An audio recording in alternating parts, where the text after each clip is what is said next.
Assalamualaikum warahmatullahi wabarakatuh. Perkenalkan, nama saya Sepia Zandra dengan nomor pokok mahasiswa 224101068. Di sini saya akan menjelaskan materi tentang pernikahan dalam ajaran agama Islam. Sebelumnya, apa sih pernikahan itu? Pernikahan merupakan lembaga kehidupan yang sangat kompleks. Sebuah keluarga di dalam masyarakat terdiri dari individu-individu yang terjalin dalam sebuah ikatan pernikahan dan keturunan.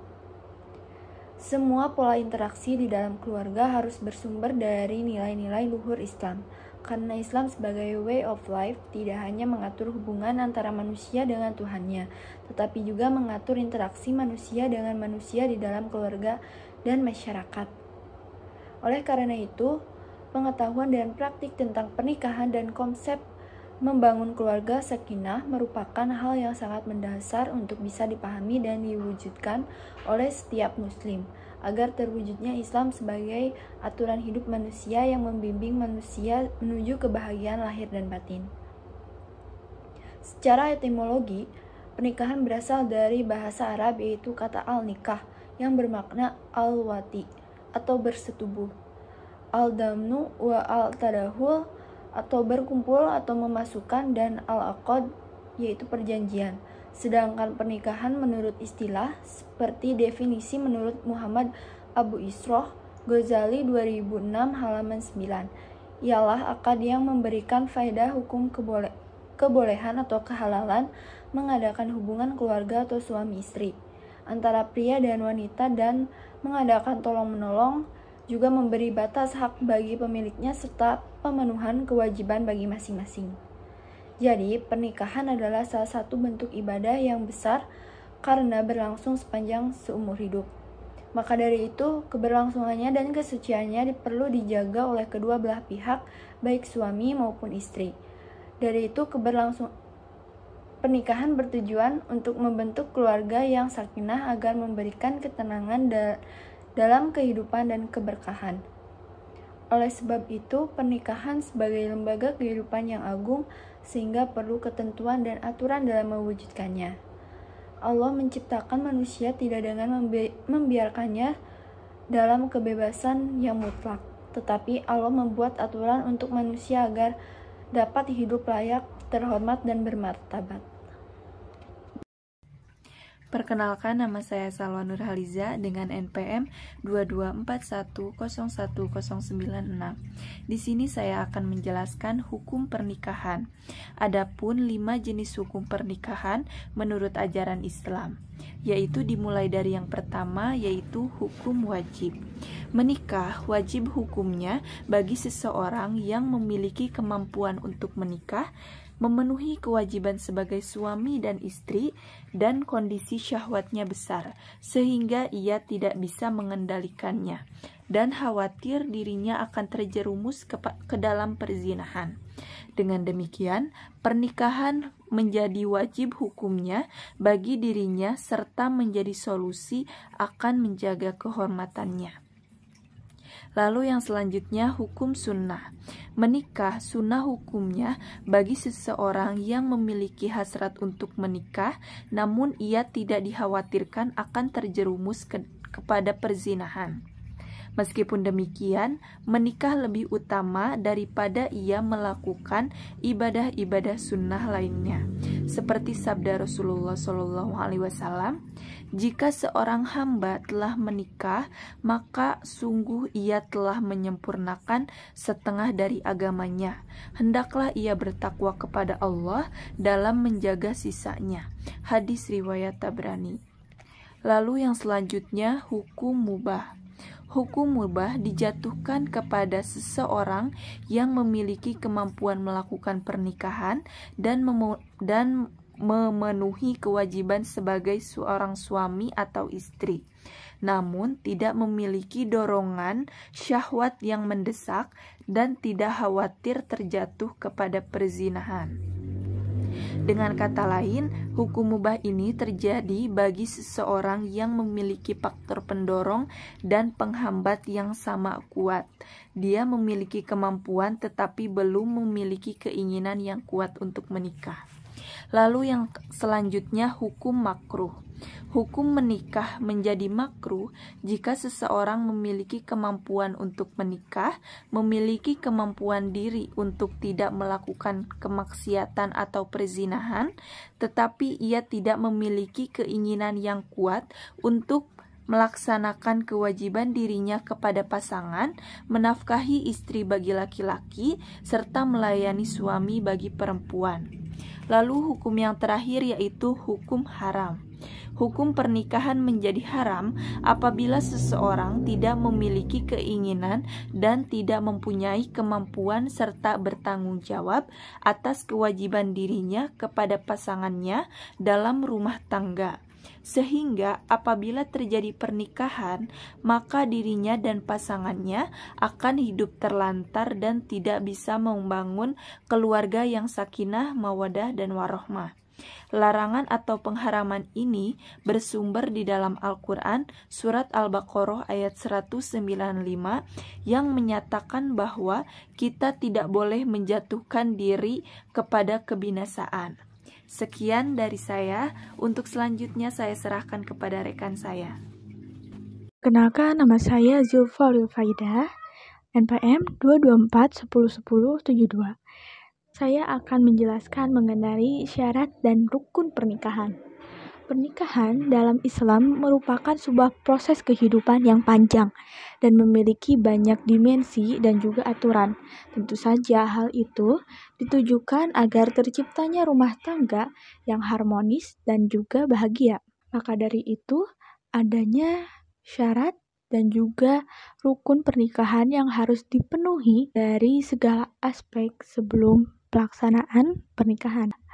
Untuk yang pertama, dari segi calon pengantin, dari mempelai pria, syaratnya adalah yang pertama beragama Islam, laki-laki yang benar-benar laki-laki, bukan bencong. Ketiga, jelas dan diketahui orangnya. Ini harus mengetahui identitas dari mempelai prianya itu siapa dan juga identitas-identitas lainnya yang harus kita ketahui. 4, bukan paksaan.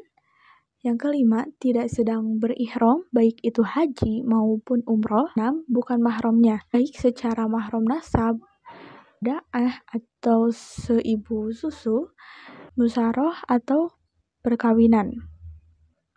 Yang ketujuh, tidak dalam keadaan beristri 4, yang dimana dalam masa iddah haji yang masih terhitung istrinya tersebut.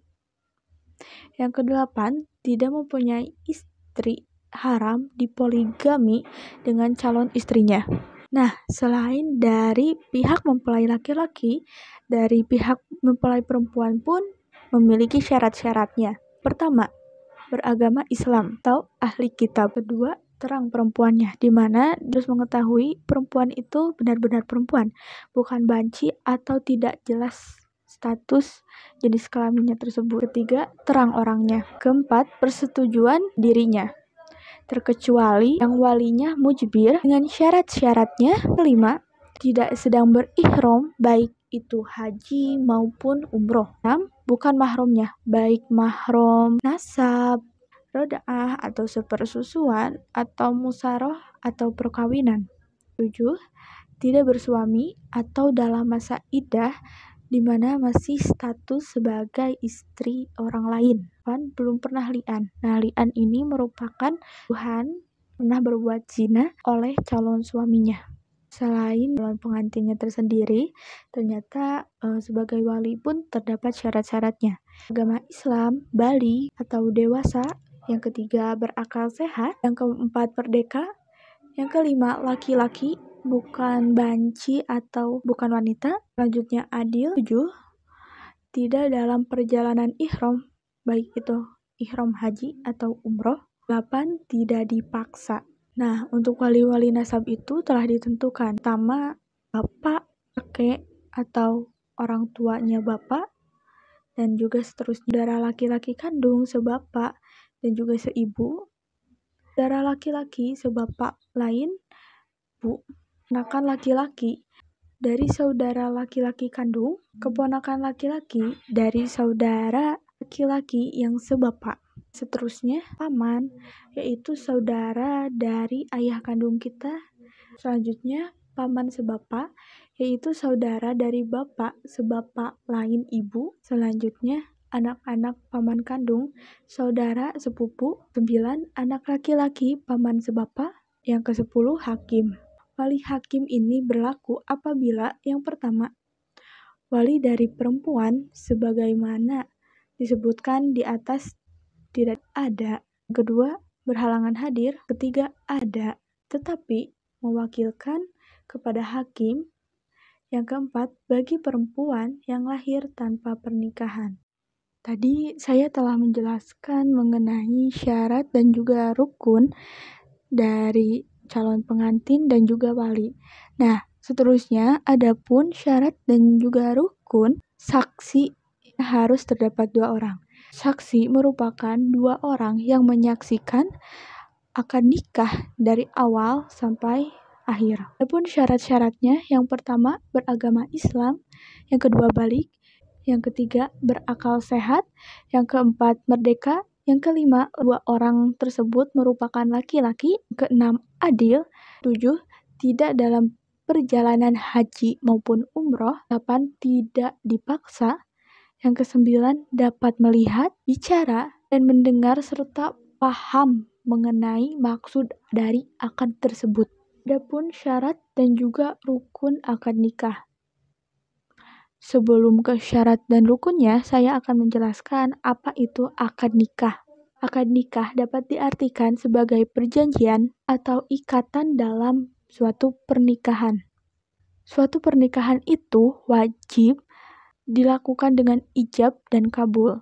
Dengan lisan, begitu cara dilakukan dengan isyarat bisa dipahami. Ijab merupakan pernyataan penyerahan atau menikahkan yang dilakukan oleh wali mempelai perempuan kepada calon mempelai suami, dan kabul dilakukan oleh mempelai laki-laki berupa pernyataan kesediaan atau penerimaan dari wali untuk terjadinya sebuah ikatan atau akad. Maka sebuah pernikahan harus dipenuhi syarat-syaratnya, yaitu sebagai berikut. Yang pertama, kedua orang yang melakukan akad harus sudah balik.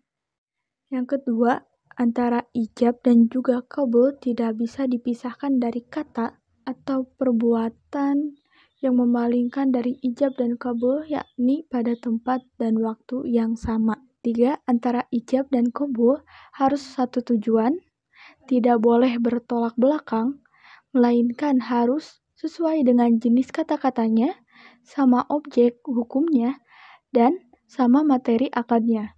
4, masing-masing yang melakukan akad dapat mendengarkan sebagian apa yang diucapkan oleh orang lain. Yang kelima, calon mempelai wanita harus disebut dalam ijab kabul, baik dengan nama terangnya maupun dengan hadlomir.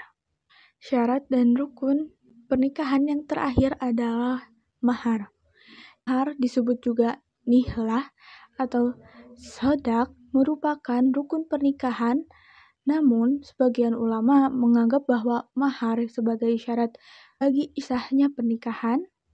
Allah Subhanahu wa Ta'ala berfirman pada Quran surat An-Nisa, berikanlah kepada perempuan-perempuan itu mas kawin mereka sebagai pemberian. Dan itu Rasulullah pun bersabda, pernikahan yang paling berkah ialah yang paling ringan maharnya. Hadis riwayat Ahmad. Nah, apa sih mahar itu? Jadi mahar adalah pemberian pihak laki-laki kepada pihak perempuan saat pernikahan. Jumlah dan jenis mahar ini tidak ditentukan dalam Islam, tetapi disesuaikan dengan kemampuan laki-laki. Nah, mahar pun harus memenuhi syarat bahwa mahar itu berupa barang yang berharga, barang yang suci, memiliki hak milik yang jelas barangnya. Selanjutnya, dalam pernikahan terdapat konsep muhrim. Muhrim dalam makna pernikahan adalah perempuan yang haram dinikahi. Nah, untuk perempuan-perempuan yang haram dinikahi oleh laki-laki ini terdapat 4 bagian. Yang pertama, haram dinikahi karena keturunan. Yang kedua, haram dinikahi karena satu susuan atau seibu susu. Yang ketiga, haram dinikahi karena hubungan pernikahan. Yang keempat, haram dinikahi karena memadu dua perempuan yang bersaudara kandung. Nah, untuk yang pertama, saya akan menjelaskan mengenai haram dinikahi karena keturunan, ibu, nenek, dan seterusnya ke atas. Terus adapun anak perempuan, cucu perempuan, dan seterusnya ke bawah, saudara perempuan kandung, saudara perempuan yang seayah, saudara perempuan yang seibu, anak perempuan dari saudara laki-laki, terusnya, dan anak perempuan dari saudara laki-laki, dan juga seterusnya. Selanjutnya, haram dinikahi dikarenakan satu ibu susu atau sepersusuan. Itu meliputi seorang perempuan menyusui. Selanjutnya, adapun saudara perempuan yang persusuan. Lalu, haram dinikahi karena hubungan pernikahan. Itu meliputi ibu mertua, perempuan dari istri kita, atau anak tiri, istri ayah, atau ibu tiri, baik sudah dicerai, dan ataupun belum. Istri anak-anak kita, atau menantu, baik sudah cerai maupun belum. Terakhir, yang haram dinikahi sebab memadu dua perempuan yang bersaudara kandung, adik maupun kakak. Lebih lengkapnya dapat dilihat dalam surat An-Nisa ayat 22 sampai ayat 23. Saya Risma Amelia Putri, NPM 224101070, ingin memaparkan tujuan pernikahan dalam Islam. Tujuan pernikahan dalam Islam yaitu membangun keluarga yang sakinah, mawaddah, dan warahmah. Terjadinya suatu pernikahan yang ditandai dengan adanya ijab dan qabul memiliki beberapa tujuan. Beberapa tujuan dari pernikahan berdasarkan Al-Quran dan hadis, yaitu yang pertama, mematuhi perintah Allah. Tujuan pernikahan dalam Islam yaitu untuk mematuhi serta meningkatkan ibadah seseorang hamba kepada Tuhannya, di mana pernikahan bisa menyempurnakan akhlak. Pernikahan adalah termasuk suatu tuntunan agama yang penting untuk dianjurkan ataupun diterapkan. Yang kedua, melaksanakan sunnah Rasulullah. Tujuan pernikahan menurut Islam merupakan salah satu sunnah yang dijalankan oleh Rasulullah. Tujuannya untuk memperbaiki moral maupun akhlak yang lebih baik. Kemudian yang ketiga, menyempurnakan agama. Terasa lebih indah bila menjalani kebahagiaan dunia dan akhirat bersama rekan yang tepat dalam sebuah rumah tangga. Tujuan pernikahan dalam Islam selanjutnya yaitu untuk menyempurnakan separuh agama, separuhnya yang lain melalui berbagai ibadah lain. Barang siapa menikah, maka ia telah menyempurnakan separuh ibadahnya ataupun agamanya, dan hendaklah ia bertakwa kepada Allah Subhanahu wa Ta'ala dalam memelihara yang sebagian sisanya. Hadis riwayat Tabrani dan Hakim. Yang keempat, menjaga kesucian diri jika dikaitkan dengan moralitas masyarakat. Biasanya pernikahan ini ditentukan oleh kedewasaan untuk hidup dengan akhlak yang baik, menjaga kesucian diri, dan bersikap ifah atau menahan diri dari apa yang diharamkan. Merupakan suatu kewajiban. Seperti yang kita ketahui, nafsu timbul karena kuatnya syahwat namun lemahnya iman, di mana biasanya para pemuda kuat syahwatnya. Oleh sebab itu, Rasulullah juga menganjurkan kepada anak-anak muda yang sudah mampu untuk segera menikah. Hai para pemuda, barang siapa di antara kalian telah mampu menanggung beban pernikahan, maka menikahlah. Sebab menikah bisa memejamkan mata dari pandangan yang diharamkan dan memelihara kehormatan diri dari perzinahan. Barang siapa yang belum mampu, maka hendaklah berpuasa, sebab puasa bisa mengurangi gejolak syahwat. Hadis riwayat Bukhari dan Muslim dari Ibnu Mas'ud. Makna dari hadis tersebut mengungkapkan jika Rasulullah juga memberi petunjuk jika di antara mereka ada yang telah memiliki kemampuan untuk menikah, memberikan mahar, nafkah, ataupun tempat tinggal, maka hendaklah ia menikah. Sementara beliau juga menganjurkan bagi orang yang belum mampu menikah, walaupun ia menginginkannya, dianjurkan agar berpuasa. Berpuasa di sini bisa untuk mengendalikan nafsu, yang mana dari segi medis, saluran-saluran darah yang menjadi jalan nafsu itu akan tertutup. Atau puasa bisa membantu melemahkan syahwat. Yang kelima, mempunyai keturunan. Melahirkan keturunan yang mulia termasuk tujuan dari pernikahan. Dalam Al-Quran surat An-Nahl ayat 72 disebutkan bahwa pernikahan manusia merupakan fitrah yang berpasang-pasangan untuk melahirkan keturunan yang baik-baik. Hal itu mengisyaratkan bahwasannya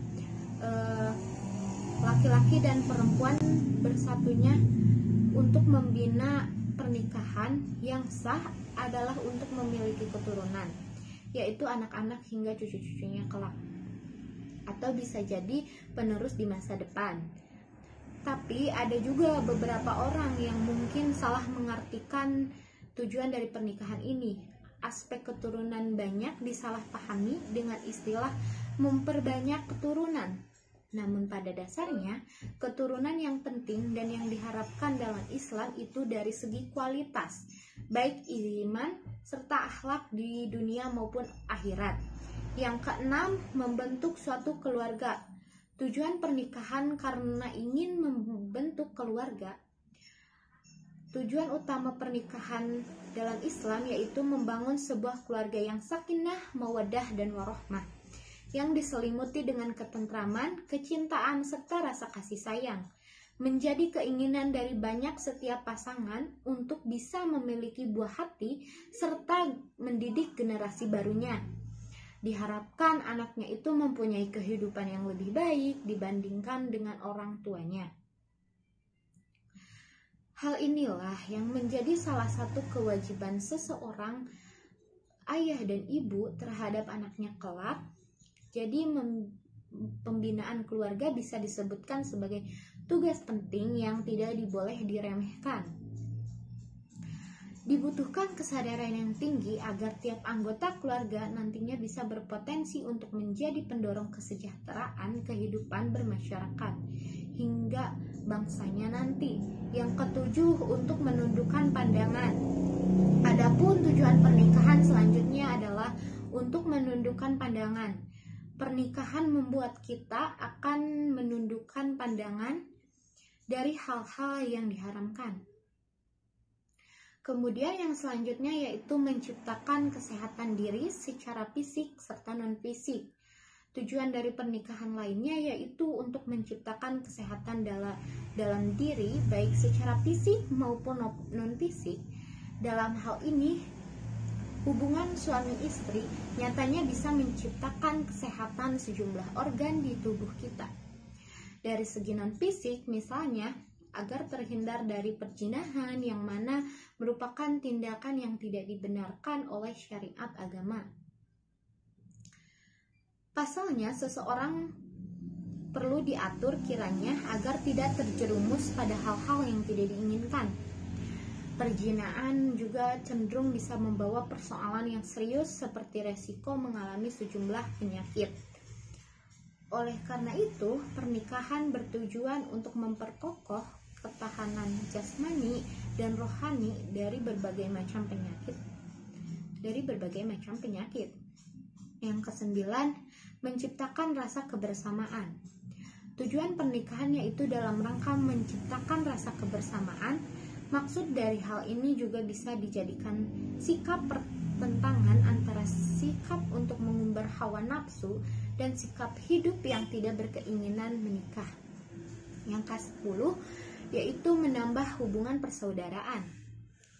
Salah satu harapan dari pernikahan yaitu bisa menambah hubungan persaudaraan di mana tentu setiap pihak wanita dan pria masing-masing memiliki keluarga. Ketika si pria dan wanita itu menikah, masing-masing keluarganya tersebut otomatis menjadi satu keluarga juga, sehingga semakin banyak hubungan persaudaraan yang bisa kita miliki. Dan yang terakhir, menciptakan rasa bahagia.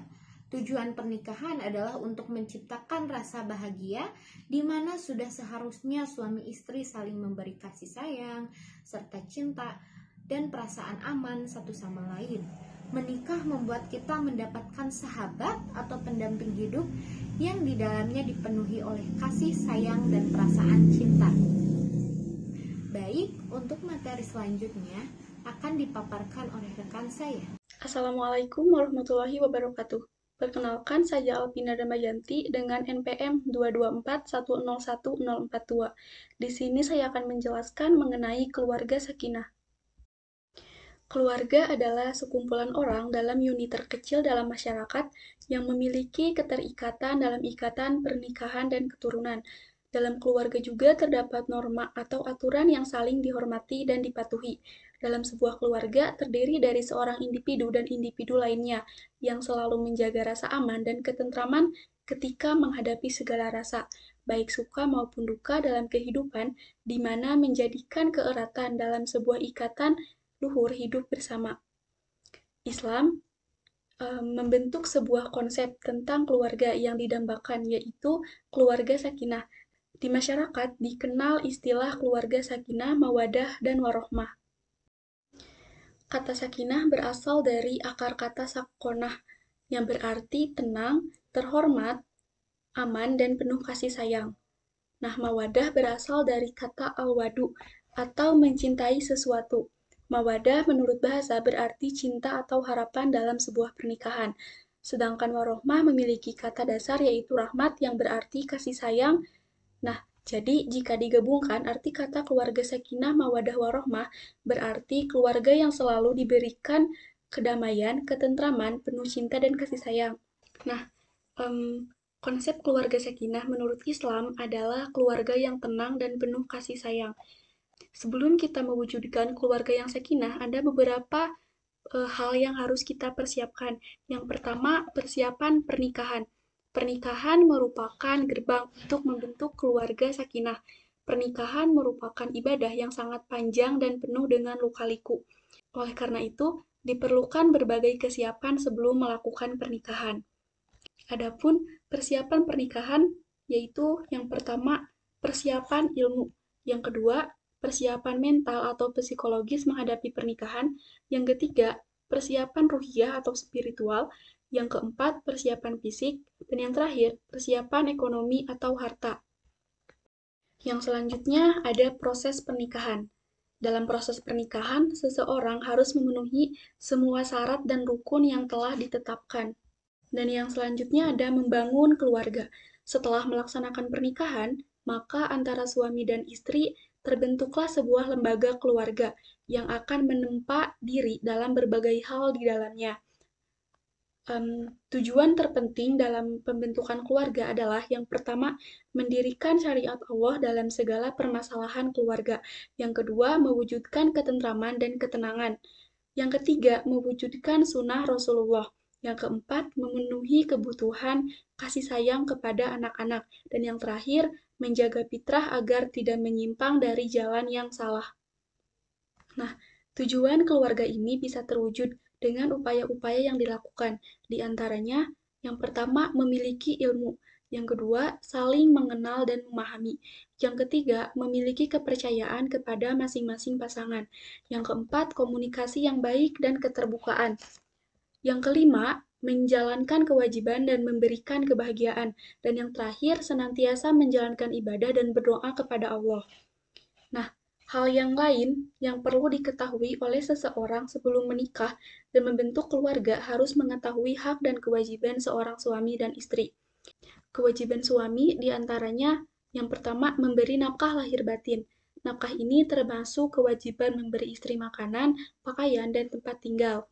Yang kedua, memperlakukan atau menggauli istri dengan baik, lemah lembut, dan menjaga kehormatannya. Dan yang ketiga, mendidik dan membimbing istri. Yang selanjutnya ada kewajiban istri, yaitu yang pertama, mentaati suami selama perintah suami itu tidak berlawanan dengan perintah Allah dan Rasul, dan berlaku setia kepadanya. Yang kedua, menjaga kehormatan keluarga, baik mengenai harta maupun dirinya. Yang ketiga, selalu menyenangkan suami dengan tingkah laku, sikap, dan penampilan. Sekian, terima kasih.